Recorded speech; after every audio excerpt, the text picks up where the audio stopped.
belong with me, and I belong with you. You belong with me, and I belong with you. So, welcome everyone to bite number 11 of our Pride Month video chats, Belong in Bite Size. I'm Sophie Wood. And I'm still Danielle Wood. And today we're going to continue talking about some of the misinformation and myths around what it is to be transgender. Now, we started off making an episode and we quickly realised that the information wouldn't neatly fit into one bite-sized session. So we made it into two. And today you're listening to part 2. So if you missed the last session, you'll find it on our website. So again, just in case you've not followed any of our content up until this point, I'd like to take a moment to introduce you to my lovely trans wife, Sophie. And having been on her transition journey with her, I know firsthand what it's like for someone to live each day in a body that doesn't align with their gender identity, and what a difference it makes to eventually become the beautiful butterfly that they were always meant to be. She's going to hate me for saying that. In fact, I can see it in her face. So today, my first question is one around a viewpoint that I've heard bouncing around the internet. And Sophie, that is that some transgender people, or transgender people in general, regret transitioning. Sophie, what do you think about that one? Wow. I think statistics say that only 1% of transgender patients who have gender-affirming surgery actually report regret. So think about that. That's a 99% success rate, which is far in excess, I think, of most procedures or kind of medical interventions that happen in the world of medicine. So that's right. In a review of 27 studies involving almost 8,000 teens and adults who had undergone some form of surgery, less than 1% expressed any kind of regret.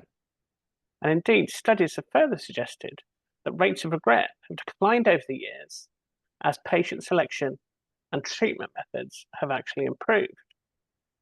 Now, more importantly, studies also show most transgender individuals are happier and have better and stronger mental health after transitioning. Okay, that helps. So now the next question relates to a current political hot potato.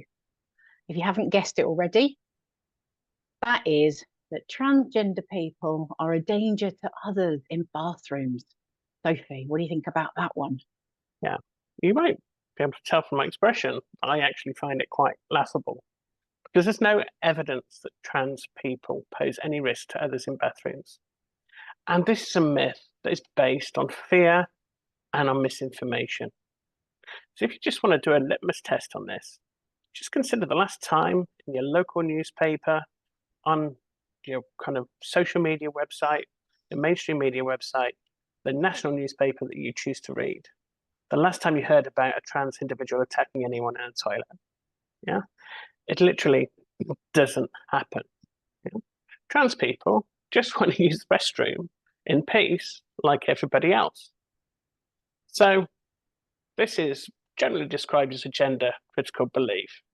And another gender critical belief is that predatory males will pretend to be trans or go through, for example, a self-identification process to identify as a trans woman, for example, in order to access a female space to attack a female.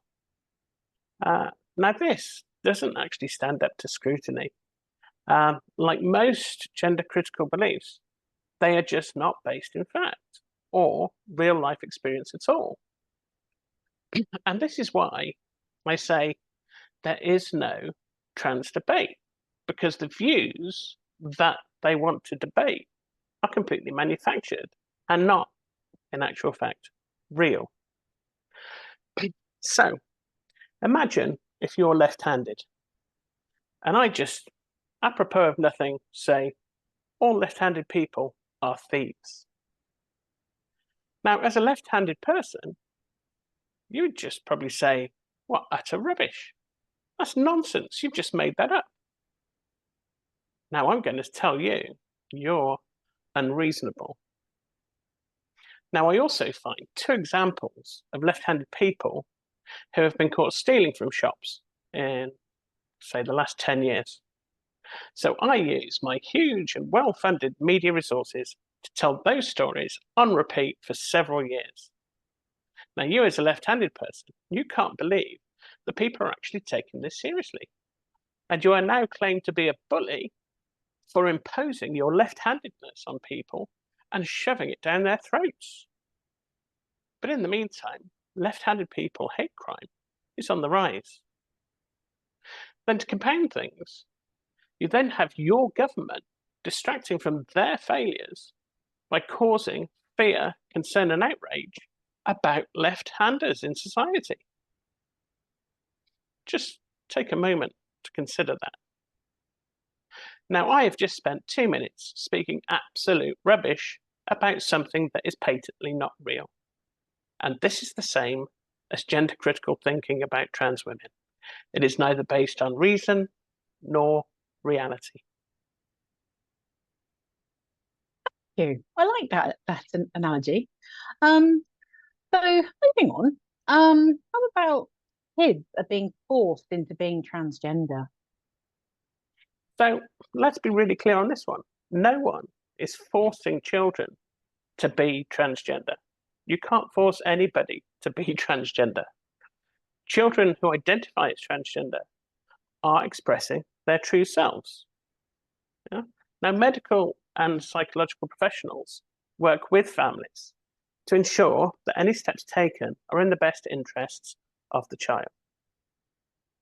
Okay, that's right. And, you know, if you listening are in a position of having a child or working with children who are transgender or non-binary, and you're looking for information and support, then we would highly recommend checking out the Mermaids website. That's www.mermaidsuk.org.uk. So, our next myth, transitioning is just a phase. Okay. So, for the majority of transgender people, transitioning is a permanent and affirming decision. It's not something that anybody takes lightly, and it's certainly not a phrase. It's actually a crucial step towards living authentically. Okay. Now, how about this one? Again, a controversial one. Transgender people can be cured through therapy. Okay, so there is no cure because being transgender is not a disease. Conversion therapy has been widely discredited and is considered unethical and harmful by major medical organizations and also by most governments around the world. Conversion therapy is very harmful, very damaging, and I think any civilized society would not think twice about banning it as a practice in their society. Okay, thank you. How about this one? Society is bending over backwards to accommodate a tiny minority. Okay. Yeah, we are a tiny minority. I think, general statistics put us as being somewhere around 1% of the population. But think about it, creating an inclusive society benefits everybody. Yeah. So when we respect and affirm each other's identities, we actually create a more accepting and supportive community for everybody. And besides, standing up for the rights of marginalized groups is a cornerstone of a just and equitable society. Now, who really wouldn't want that?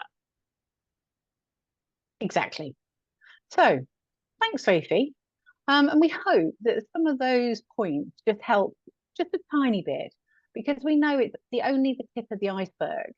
But if we can all start to build a little bit, build a world where everyone can live authentically and also without fear, that would be amazing.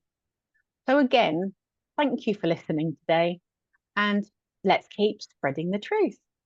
So on that note, I'd like to remind you that you can pop your comments and questions in the chat for us. I forgot where I was going to put them then. DM us if you prefer. And if you want to find out more about us, then please do take a look at our website, which is along the bottom. That's www.belongingbase.com. And thanks for coming. And until next time, goodbye. Goodbye. To answer for, 'cause you belong with me, and I belong with you.